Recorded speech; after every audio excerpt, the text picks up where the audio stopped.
बिस्मिल्लाहिर्रहमानिर्रहीम।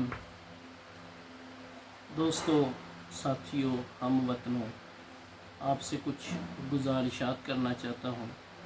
साथ ही हुकूमत वक्त से दरख्वास्त भी करना चाहता हूँ। मैं एक शेर अर्ज़ करता हूँ।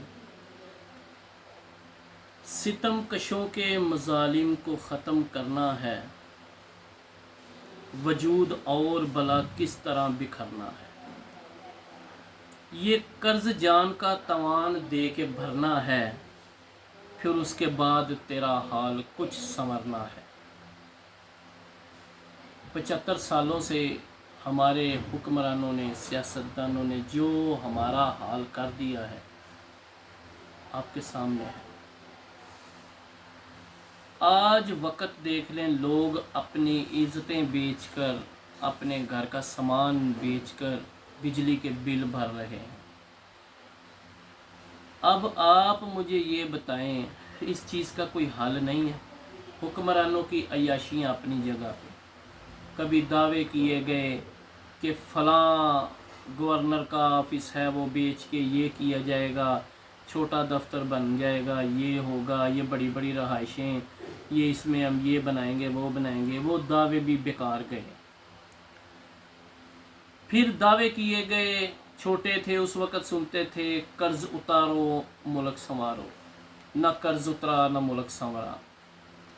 लोगों ने, मुझे नहीं यकीन कि किसी पाकिस्तानी ने कोई 1 रुपया भी न दिया हो। मुझे यकीन है कि हर पाकिस्तानी ने अपनी बसात से बढ़कर इतना पैसा, जो कुछ किसी के पास था, सब कुछ उस वक़्त नवाज शरीफ साहब थे तो सब कुछ उस बंदे को दिया।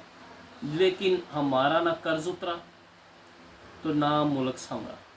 वो नारा मुझे याद है, मैं छोटा था उस वक़्त, जो बड़े थे उनको भी याद है, जो जिनको याद होगा, अमूमन ज़्यादातर याद होगा। लेकिन ना कर्ज उतरा है ना मुल्क संवरा है। मुल्क बर्बादी की तरफ लेके गए हैं ये सियासतदान। मुल्क को तबाही के दहाने पर ले गए सियासतदान। अभी ख़बरें चल रही हैं, फ़लाँ मिनिस्टर पकड़ी गई है, उसके वो इतने अरब रुपया निकला है। ये मुझे बताओ, ये क्या चीज़ है? क्या ये हाकिमों के पास हमारे हल के लिए कुछ भी नहीं है? ये अवाम को इसी तरह जलील करते रहेंगे? क्या अवाम में से निकाल कर आप अपनी अय्याशियों, अपने ख़जाने भरोगे, कल को खुद ही पकड़ोगे, खुद ही गायब कर जाओगे? दुख तो इस बात का है, ये ऐलान होता है फ़लाँ से ये बरामद हुआ, वो किधर जाता है ये आपको पता है? हमें कोई नहीं पता। हम कौन सा आपके पास है? इतना कुछ आप लोगों ने किया, क्या अभी भी कुछ बाकी है? मेरी हाकिम वक़्त से अपील है कि आप इक़्तिदार खेलना बंद कर दें। ये आप ही लोगों का इक़्तिदार है, ये सिस्टम आप ही का है। ना मैंने इस पे कुछ करना है ना किसी और ने। लेकिन हमारी ये जो तबाही और बर्बादी आप कर रहे हैं, इसको दूर कर दो। ये जो गरीबों के ऊपर बोझ डाला हुआ है बिजली का, ये इतने बिलों का, ये आप सस्ती नहीं कर सकते? क्या ये इसके लिए हमारी ये सज़ा है कि हमें आप कोई जुर्म है हमारा जो हम पर ये लागू किया हुआ? इस जुर्म को ख़त्म करें, हमारे ये मामला दुरुस्त करें।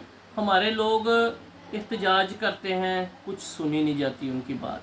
आप क्या चाहते हैं, क्या होना चाहिए? लोगों की खबरें आपको नहीं मिलती? आप नहीं देखते कोई ख़ुदकुशियाँ कर रहा है, कोई क्या कर रहा है? क्या आपको इस चीज़ का एहसास नहीं होता? वज़ीर-ए-आज़म Pakistan, chief justice of Pakistan, chief of army staff of Pakistan और जितने भी ये सरकर्दा लोग हैं जो हुकूमत में हैं, सदर पाकिस्तान और भी जितने हैं जिनके हाथ में है, कोई उनसे हम मफादात मांगते हैं तो पता चलता है जी सूबा अपनी जो 18वीं तरमीम है उसमें खुद मुख्तार है। क्या आप अपनी खुद मुख्तारी पर कायम हैं और आवाम की खुद मुख्तारी ख़त्म कर दी हुई है? ये कैसे होगा? ये क्या करेंगे आप? यानी एक बंदा बिल ही नहीं दे सकता, जिसकी 20-25 हज़ार तनख्वाह है, उसको 30 हज़ार बिल आता है, वो खाएगा क्या? आपको बिल देगा क्या करेगा? जुर्म इसीलिए तो बढ़ रहे हैं, आपसे काबू नहीं पाए जा रहे। ये महंगाई काबू नहीं पाई जा रही। کیا حال آپ لوگوں نے کر دیا ہے؟ کیا اس کو درستگی کی طرف آپ نہیں لے کے جائیں گے؟ کیا آپ کے پاس یہ اختیار نہیں ہے؟ حکومت آپ کے پاس ہے، 100 گاڑی کا پروٹوکول لے کے چلتے ہیں، یہ اتنا کچھ عوام کے اوپر آپ نے ڈال دیا ہے، مجھے بتائیں کہ یہ کدھر لے کے جانا ہے؟ کیا آپ نے زندہ رہنا ہے ہمیشہ؟ کیا آپ نے مرنا نہیں ہے؟ آپ کو موت یاد نہیں ہے؟ کوئی بھی آواز اٹھاتا ہے، کوئی آپ کو یہ باور کراتا ہے، آپ کا کوئی ضمیر جگاتا ہے، کوئی احساس کرواتا ہے، کس کو اٹھا لیتے ہیں، پکڑ لیتے ہیں، پیچھے چڑھ جاتے ہیں، یہ کر لیتے ہیں، دھمکیاں آ جاتی ہیں، لیکن اس سے یہ تو نہیں ہوگا کہ آپ یہ آواز دبا دیں گے۔ ایک بندے کو تکلیف ہے، ریاست ماں جیسی ہے، ریاست کو تکلیف نہیں بتائے گا، ریاست تکلیف نہیں سنے گی، دور نہیں کرے گی، کون کرے گا؟ کیا ہم کوئی غلام ہیں کسی اور کے ملک میں رہ رہے ہیں؟ کسی کی حکومت ہے ہمارے اوپر؟ ہم آزاد شہری ہیں، آزاد پاکستان میں رہ رہے ہیں، کیا پاکستان میں بھی ہم غلام ہیں کہ ہم پر یہ جو مرضی ٹیکس لگاتے جائیں، بل چڑھاتے جائیں، کوئی احساس نہیں ہے؟ بڑی دیر پہلے میں نے یہ درخواست کی تھی کہ جن کی لاکھ روپے تنخواہ آپ دیتے ہیں ان کو بھی اسی ریٹ پہ آٹا، چینی، گھی، دالیں مل رہی ہیں، اور جس کی 20,000 تنخواہ ہے اس کو بھی اسی ریٹ پہ، کم از کم